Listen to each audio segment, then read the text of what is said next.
and she went another 15 miles on fumes. She told me herself, so we're gonna go on a date. She and me, her and I, me and her. Well, Dad, we were kind of hoping to save that till after dinner. No, I want to hear about it now. Maxine said if they needed help, they would give me a call. So, you're leaving. You want to know why? Because I gotcha. I'm amazed at how that boy could stand in my kitchen in front of my face and lie to me like that. I'm going to stand up to Mrs. Huxtable. Well, I don't think you want to do that. Your wife won't let you do anything. Hi, my name is Miriam, and this is the Black TV Show podcast, currently talking about the Cosby Show Season 3. Welcome back to the podcast. This is episode 65, the Cosby Show Season 3, episode 17, Calling Dr. Huxtable. This episode aired February 12, 1987. So the synopsis of this episode is Cliff is called to the hospital for 3 deliveries, and Theo is left in charge of the home while, I guess, Claire is at the community center. So we start off with, Cliff coming down to the kitchen, and Rudy has this, wig on. And apparently it's Denise's wig. I'm like, since when does Denise wear wigs? I did notice, in terms of the continuity of her hair, I don't know if I've mentioned this in the other podcast, but, if you remember in, season 2, she had, very short hair. And now in season 3, she just randomly has long hair. That's not how hair grows on people. I'm wondering, does she wear wigs? Is that what they're implying? And the wig that Rudy's wearing is very weird. Not many people would wear that wig in person. I would not wear that wig. If what Denise has as her hair currently in season 3, that's a wig, I would wear that, but not the one that Rudy was wearing. And so apparently Rudy's reading the newspaper about some guy named Tommy Turtle, and she said, he's very funny, and she starts talking about it, and Cliff is like, oh, that's so funny, and she's like, that's not the funny part, and she just keeps going, and then she says the funny part, and Cliff is like, that's not funny. And same here, I was like, that's not funny. So the phone rings, and it's one of Cliff's patients. She is ready to deliver, and she is on her way to the hospital, which means Cliff is on his way to the hospital. And so he goes into the living room, and he sees Theo is just looking around the couch. So Cliff says he's going to the hospital, and Theo's in charge of the house.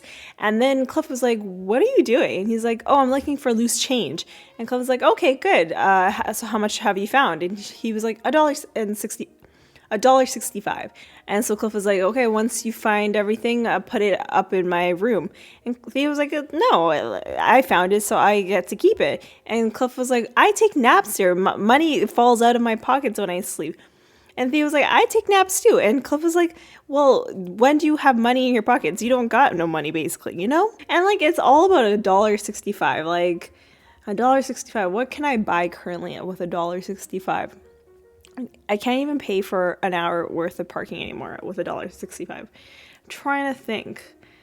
Wow, it's maybe a candy bar you could get $1.65. But yeah, $1.65 now is nothing. So while Cliff is about to leave, Vanessa's friends come in. So it's Janet and Althea. We've known Janet, we've heard of Janet since episode 3 of season 1, but we've seen her since since season 1.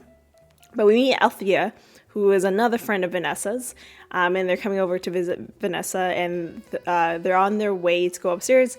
And Althea points out that, because they introduce each other to Theo, and Althea was like, oh, her brother is good looking, basically, he's hot, and Theo overhears that.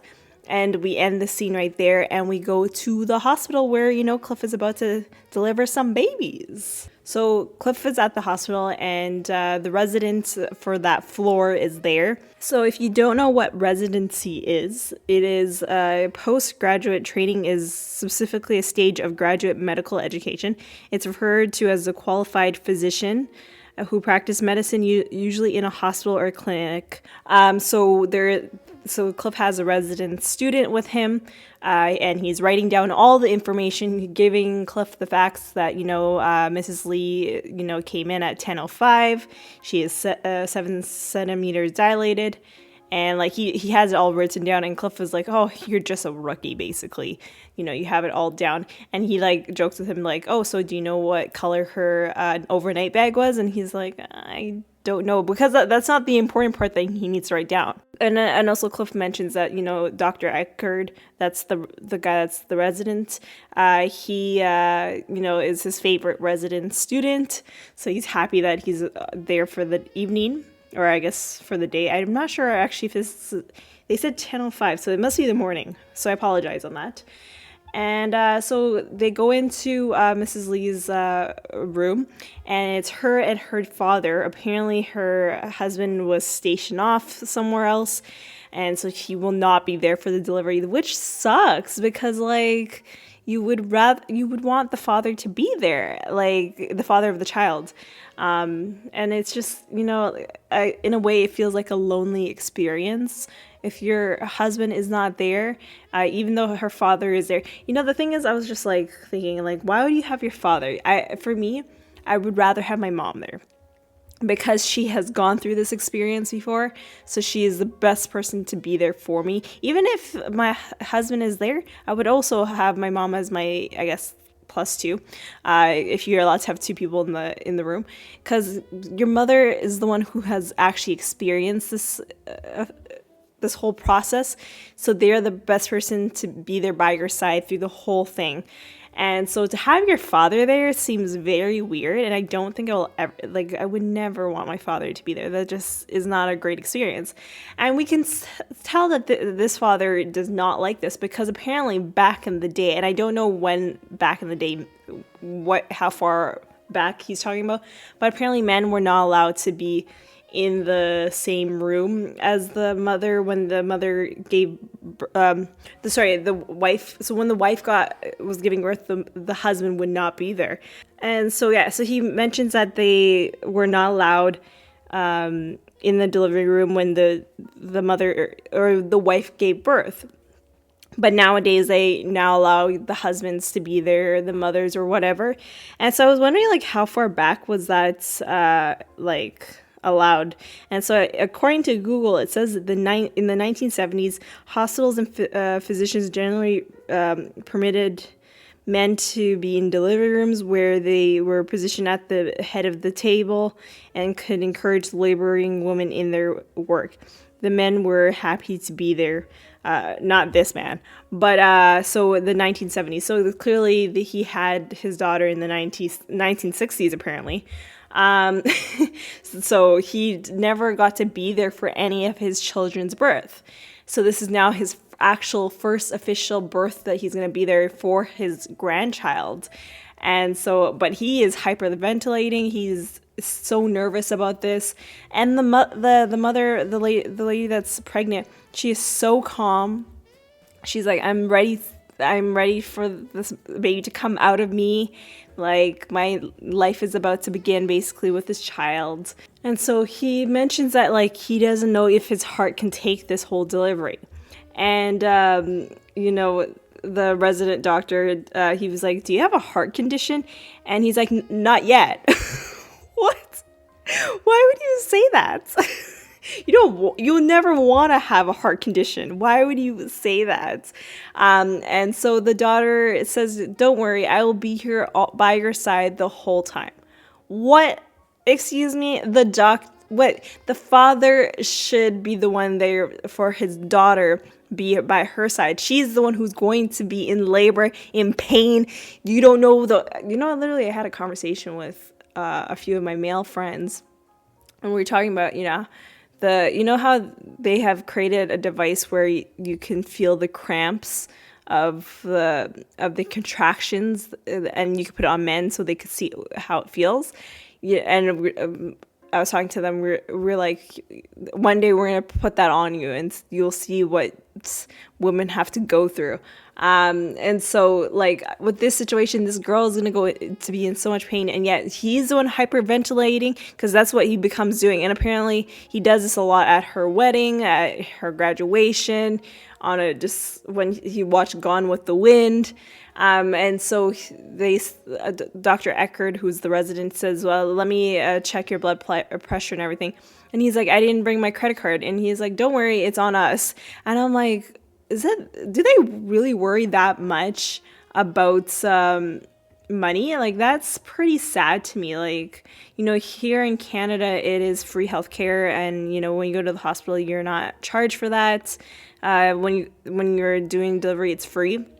Of course, our taxes are much higher than the United States, so that's probably why it's free for us. But I'd rather have that than to pay for it. When he made that comment, I really thought about that. And so we end the scene right there, and we go to Vanessa's room where she's with her two friends, and they're talking about fashion and all that stuff. We're skipping that part of their conversation. And we go to where Althea, Vanessa's friend, takes out a cigarette, and apparently she smokes. And Vanessa was like, how long have you been smoking? And she's like, oh, just a couple days. You know, I haven't been able to inhale it, but I've been taking like puffs and stuff. And, you know, Vanessa really is like strongly discouraging her not to do it, because like this is in her room. She doesn't want to get caught by her parents. And Althea was like, your parents are not even home. But like, the thing is, once you smoke, that smell will not go away. I know that. I've been into places where people smoke, and it's bad. It stinks. If I was Vanessa, I would have told Althea, get out of my house. You can smoke outside the door, but you're not going to smoke inside this house, because I know it's going to smell. So she was like, oh no, but you know, I have this like smoke heater thing, so it's supposed to collect the smell of the smoke. But then she also has a spray that's supposed to make the smell go away, but apparently it stinks, the spray. So it's like, it makes the room smell even worse, basically. And so Vanessa's like, no, you cannot do this. You're infringing on my rights of being in this house, you know, being able to do whatever I wanted to do in this house. So you gotta like not smoke here. And she's like, okay, let me just do a few more puffs. And then I'll take it out, right? Or I'll stop, how do you call it? Take it. I don't even know the terminology here, but she'll stop the smoke from smoking. And she, like, Vanessa even points out, like, why, if I did the same thing to you, you wouldn't want this. He's like, no, don't worry. And so Vanessa's like, okay, we'll smoke into the smoke heater and spray this right after you take the puffs. And so, like, which is to me, like, Vanessa, no, you should have just told her to not do it in the first place. But well, what can we do here? We cut to being in the hospital again. So the resident, Dr. Eckerd, comes and mentions to Cliff that another patient of his has came in. And instead of her going straight to the birthing room, she decides to give out presents to everyone. And she gave a present to Cliff on behalf, she gave it to the resident, and the resident gave it to Cliff. Cliff smells it. It is banana bread. So he already knows who the patient is, because she has come to the hospital 8 other times for 8 other pregnancies. Crazy to think. But you know what? So this episode aired in 1987. So, I don't know. We know about the baby boomer generation that was in the 50s, 40s. I can't remember the actual timeline, but my aunts and uncles and my parents are in that generation. And, you know, my grandmother had 14 children. Of course, not all of them survived after birth. I think 4 had died recently after death, but she had 14 children. Like, those are super people, like Superwoman. You know what? You know the song by Alicia Keys, like Superwoman.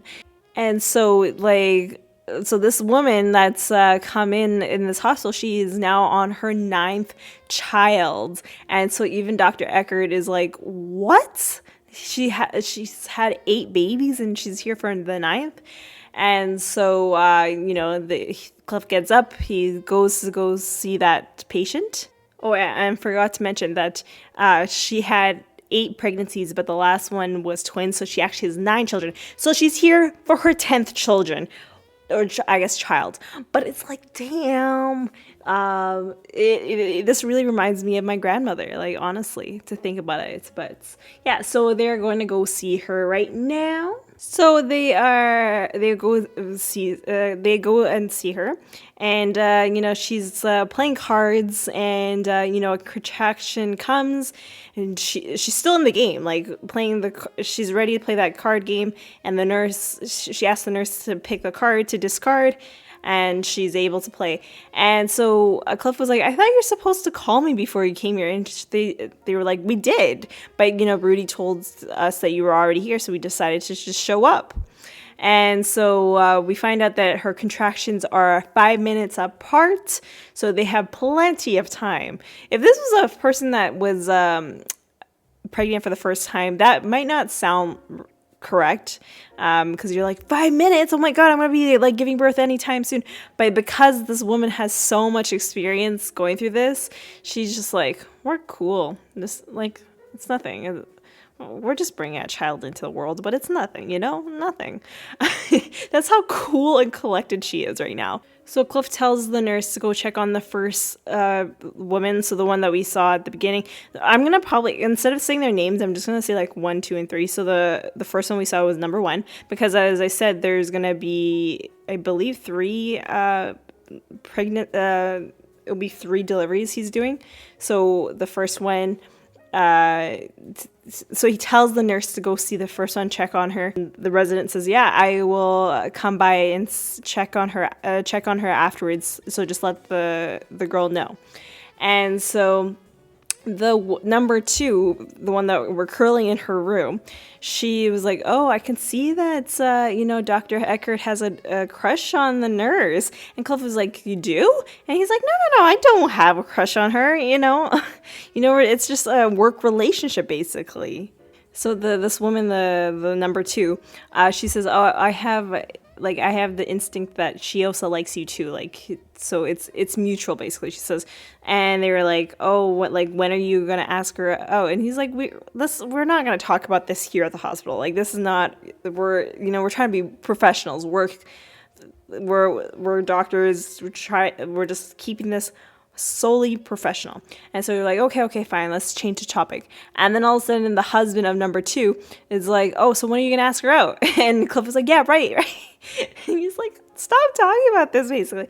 And Nancy comes in, who is the nurse, the one that left, and she came back in the room, and she mentions that, like, aren't you, like, she tells Cliff, like, aren't you covering him for the other doctor? And he's like, yeah, I am. And so apparently his patient is in the hospital. So that means there are 3 patients Cliff is going to deal with at the same time. So it's now like, how are you going to coordinate this, basically, And so number 2, the couple number 2, they're like, oh, wow, you're having 3 patients at the same time. And he's like, yeah, don't worry, I can do it all, And number 2 is like, oh, well, if you get too busy, we can deliver the baby ourselves, so don't worry, And Cliff was like, okay, but as long as you send me the check, all that matters. And it's weird, like, I honestly seriously think, like, when I'm watching these episodes, I'm like, I can't relate to this, because it's like, you don't do that here in Canada. You just deliver the baby and it's paid for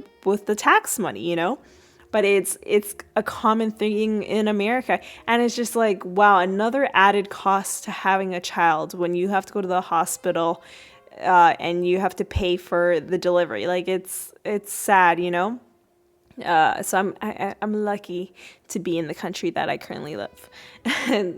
But I do love America, guys, so don't worry. I love you guys. I would love to work there anytime soon, but in terms of being a citizen, I love being a citizen of Canada. So, and we end Act 1 right there, and we go into Act 2. Mr. and Mrs. Miriam? Si. I'm Dr. Huxtable. This is Dr. Eckert. I'm standing in for Dr. Burchett. Now, how are you feeling?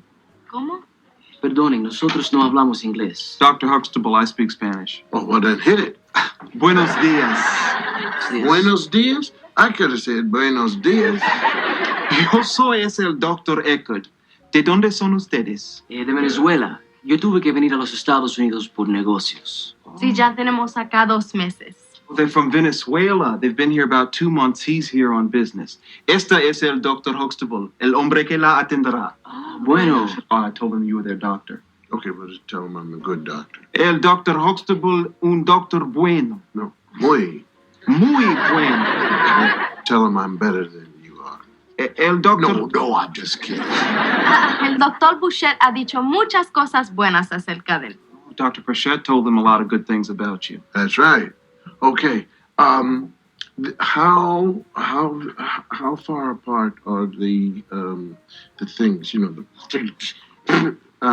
in the tiempo, el mal. Contracciones. Contracciones. There you go. Contracciones. 6 minutos. 6 minutos. 6 minutes. 6 minutes. Well, just tell them welcome to America and that the next member of their family will be a citizen. El Dr. Huxtable dice que hoy un miembro de su familia será un americano. So we see these patients, of course, they are speaking Spanish. So Dr. Ecker, who is the resident doctor, knows Spanish. And so he is able to talk to them. And the summary of what they're really saying is that, they're from Venezuela and they came here 2 months ago for business. And the other doctor that was supposed to be their doctor said a lot of good things about Cliff. So they feel comfortable with him. And Cliff asked, how far apart are the contractions? And the way he explains it is just funny. And you got to hear it just now. And they said 6 minutes. And Cliff tells them that the next member of their family will become an American. And so they were really happy. By the way, I can't say her last name properly, but her name is Lisa Vidal, I think. She's on playing this character. I didn't, because usually I wait till the end of the episode to tell you all the guest stars, but I had to stop and talk about her. I didn't recognize her. I've seen her on Being Mary Jane. That was a BET show that Gabrielle Union starred in. And, Lisa's in that. And I'm like, I couldn't recognize her. She looks like a different person. So it was just so weird to see her in this position. But she did such a good job. Her Spanish is on point. Well, I don't know. I wouldn't know because I don't speak Spanish, but it sounded right, and so we go back to Vanessa's room and Althea is still smoking. She's smoking her second one. Why is she? If your two friends are not smoking, why would you smoke? You know what I mean? I feel like in order for someone to start smoking, it's because all the other people are smoking. But in this case, Vanessa and Janet are not. So why is Althea smoking another one? Don't understand that. So Theo starts knocking the door and he's like, what's going on in there? I could smell smoke, because he knows what cigarettes smells like, right? And so Theo says, Dad left me in charge and he is the law. It's just like, what? Since when is he the law of the house? But anyways, Vanessa starts spraying that spray that's supposed to get rid of the cigarette smoke. Not doing a great job. Apparently stinks, according to them. We wouldn't know because we're watching it through the screen. We can't really can't smell the room from the screen anyways, right? And so Janet starts smelling her clothes and notices that the cigarette smell is in her clothes, in her sweater, and Vanessa starts spraying on it. And to be honest, if you're surrounded by someone that's smoking, it does stay in your clothes. I've never smoked myself, but I have been around people where, they just start smoking. Or I've been in a situation where they are a smoker in their own home, and you go in their home and you can just smell the residue of the cigarette. So it's hard to get rid of that smell. And for Althea to smoke in Vanessa's room in a closed environment is honestly the dumbest decision, honestly. As I said, Vanessa shouldn't have let her smoke there in the first place. She should have told her friend, go in the backyard and smoke that cigarette where there is fresh air and that air of that cigarette smell will go away in the air, But when you're in a closed environment like Vanessa's room, like it's going to smell, the whole room is going to smell like smoke, and even throughout the hallways will smell like smoke, or smell like a cigarette. Or I guess is the proper word tobacco? Is that what I think that's the right way of saying it. So Vanessa opens the door to Theo for Theo to come in, and he's like, that spray does not hide anything. And he tells him, I don't care who did it, because Vanessa is like, I didn't smoke anything, nothing. He was like, just don't do it in this house. It's going to cause major problems. And Vanessa's like, why? Like, how would you know? And so Theo says, there was a time when Theo and Cockroach started smoking it in his room, and he got caught, and the ceiling got cracked because Cliff, got so angry that he cracked the walls. And so Rudy comes in, and she all of a sudden smells smoke, and apparently she could smell it all the way down the stairs. And Vanessa's like, this is not fair. Like, Althea, you shouldn't have smoke in the first place. And Rudy chimes in. Smoking is not good for you. It makes your breath stink, your lungs dirty, and then you die. I love Rudy. The way she said it was so perfect. And then she add on that smoking can cause forest fires and is why you never see animals smoking. I guess you could tell a child that, but honestly, can animals figure out how to lit a cigarette? And I don't think so. If it was already lit, maybe they'll start smoking, but I don't think it's going to. That's the reason. But I like how that's her way of explaining that smoking is bad, because all other animals do not smoke. But that's not really the true fact. And Theo basically says, really, I think they get the message. Or I guess tell Theo she got the message.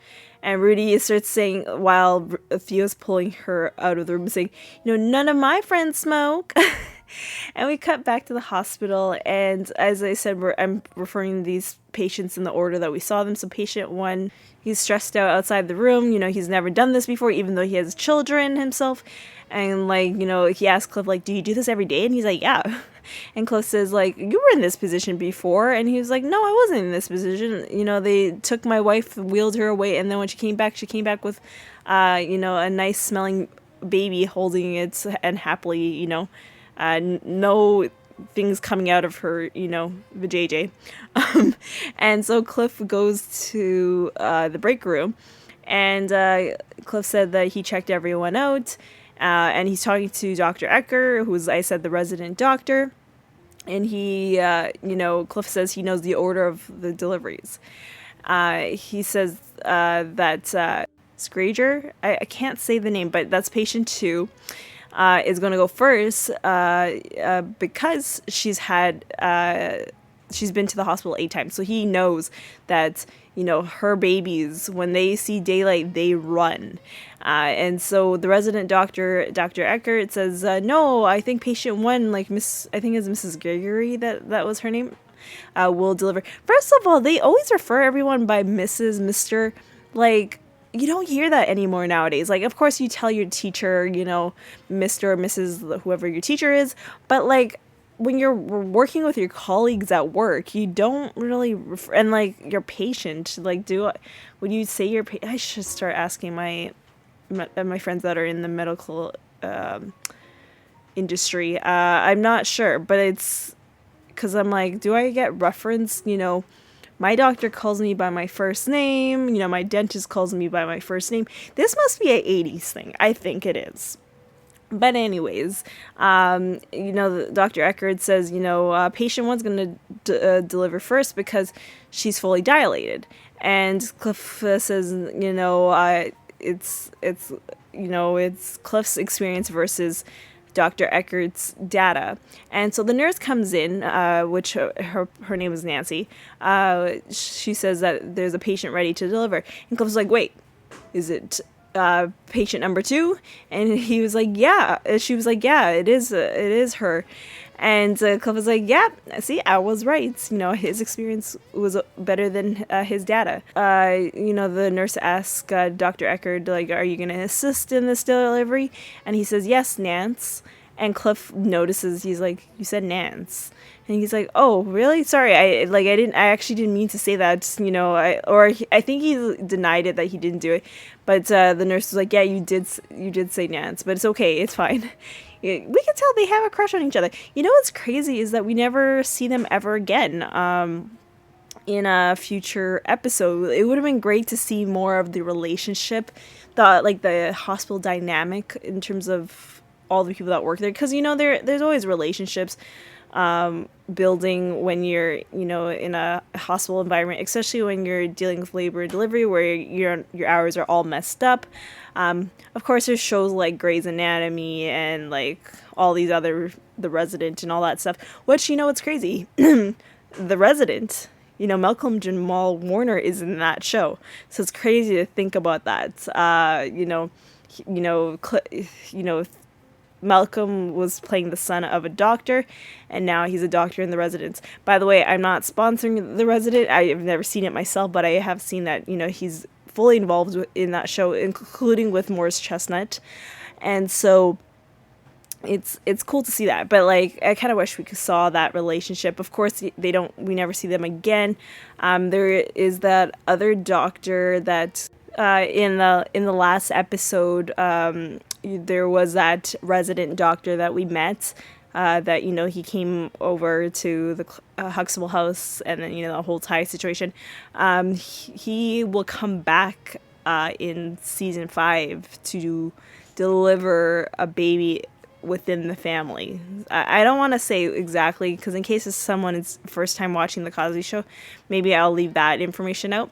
But someone will have a baby in season 5, and that resident that we saw on the last episode would be the one coming back for season 5. And at that point, he would be a full-on doctor. We're back at the house, and Vanessa's waiting for Cliff. He's home from delivering the 3 babies. And Vanessa tells Cliff that about the whole smoking situation with Althea.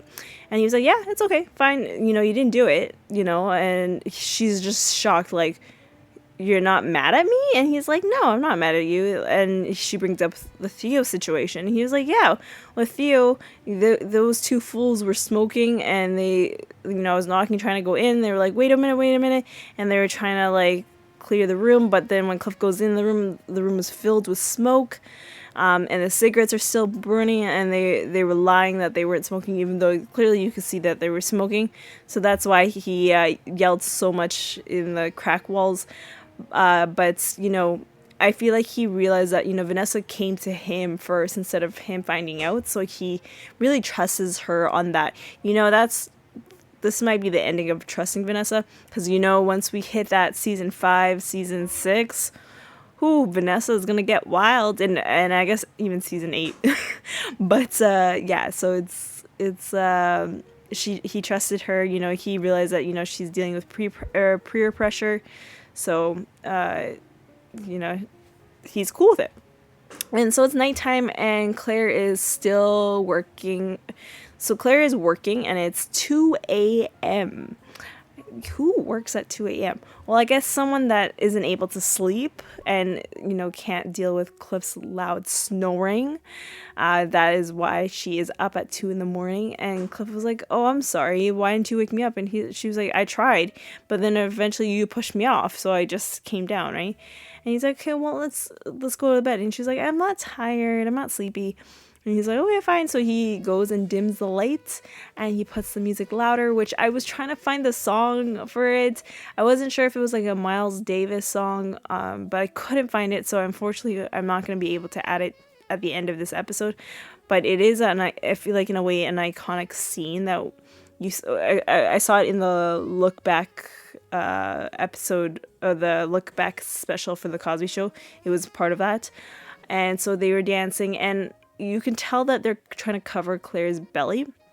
I'm not entirely sure if she already gave birth by this episode, because, you know, sometimes what they do is with these episodes, they film it in a certain order, but then when they air it in a different way.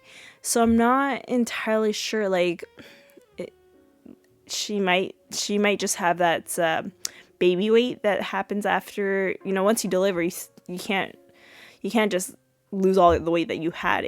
it takes a while. So maybe that's what they're trying to hide. Because in a few more episodes, like I know for the episode The Shower, she's wearing very, like, well, not really tight clothes, but it's not like something that someone that was pregnant could wear in a way, or recently just delivered. So I feel like in this episode, I think they were just hiding her baby weights that she had after her delivery, but don't quote me on that. I'm just making an assumption. Putting a theory to it, because you really can tell within this episode that they really were trying to hide her stomach. Even at the beginning of the episode, she was in the bed, and she didn't come back throughout the episode at all. So, I think that's the case. And, they start dancing, and then eventually they go back to the record, and Cliff turns it off and basically takes Claire upstairs to go to bed. And that's the end of the episode. Wow, this episode had a whole lot of guest stars. A lot of them, they haven't done much after this episode. So we'll start with Ray Baker. He has 109 credits and was actually married to Patricia, who also, so you remember that couple that had 8 babies? That they were a real life couple, but they were only a real life couple until 1995. They divorced then, and Ray ended up marrying someone else. But yeah, they were a real couple, playing a couple that's, I'm not sure I should have checked if they had kids themselves, but they probably were basically not acting. They were probably just being their true selves. I don't know. Of course, I don't think they have 8 babies, but in a way they were acting themselves. So. And then Patricia Richardson, who was his, I guess now, ex-wife, to Ray. She is known for the show Home Improvement. I used to watch that show every day after school. It was on reruns. That was just like my go-to show for after school programming, basically. Kind of miss it. I feel like I haven't seen it in over 15 years. With Tim Allen and all that. And then there's another Ray, I can't say his last name. I'm assuming this was the Spanish guy or a Latino guy. There's nothing on him, so I couldn't find him. Renee Douglas, not sure what she was playing. It just said that she was in the credits. Wendy Gazelle, this was her second credit, was on The Cosby Show. She has 37 credits. Nadine Nielsen also has 18 credits. Pam Paloma, I think I always say her last name wrong, but she plays Janet Miser. Christ Swan, who plays Dr. Eckert, was in 2 other credits, and then he basically done acting. We had Michael Val, who has 18 credits, but passed away at the age of 83 in 2005, who played the anxious father in this episode. And then there was Lisa Vidal, who I told you I know her more from being Mary Jane. She was a big part of that show. She's also in Rosewood, and honestly, as I said, she looked very different compared to what she looks like now. Of course, it's been over 30 years, so like it makes sense, but in a way it just didn't look like her. Maybe if she had spoken English, I probably would have recognized her voice, maybe, but she still looks good. Oh, I shouldn't say that, because I feel like there was an episode with Clarence when they said to her that she still looks good. Don't say that. She always looked good, no matter what. So I had to catch myself right there. And then we had Melinda Williams, which I've known her. Oh man, I've known her for so long. I know her the most from the movie Daddy's Little Girls. She was a big part of it, but she was in Sister, Under One Roof, Rock, Moesha, The Wood, Half and Half, and then she was in the TV show Soul Food. And she's also going to be back on another episode of The Cosby Show, but you know what? She's playing another character. Why? I don't know why. Guys, I hate when they did this. I'm hoping this doesn't happen now in television, as I said in past episodes. I hate when they bring the same actor to play different characters. This is not SNL. This is not a sketch comedy variety show. This is like a show based on real life. based on Bill Cosby's family life. And you don't just have random people coming back into your life that plays a different person, you know what I mean? So she is coming back for season 6 as a different character. So we'll talk to her about her when we get to that episode, but I hate it so much. And so the lesson for this episode, which, you know what's crazy, is the episode name for this episode is Calling Dr. Huxtable. But the lesson that I feel like I learned the most was from the whole smoking situation. So this should have been like smoking episode. I don't know. The time that Vanessa smoked, or I'm trying to think of I can't remember the episode. There's an episode of Vanessa when she gets drunk. I forgot the name of it, but they have to do something. They should have done something to that extent. But anyways, the lesson for this episode is based on what Rudy said. Smoking is not good for you. It makes your breath stink, your lungs dirty, and then you die. Okay? Take it from Rudy Huxtable right there. Okay?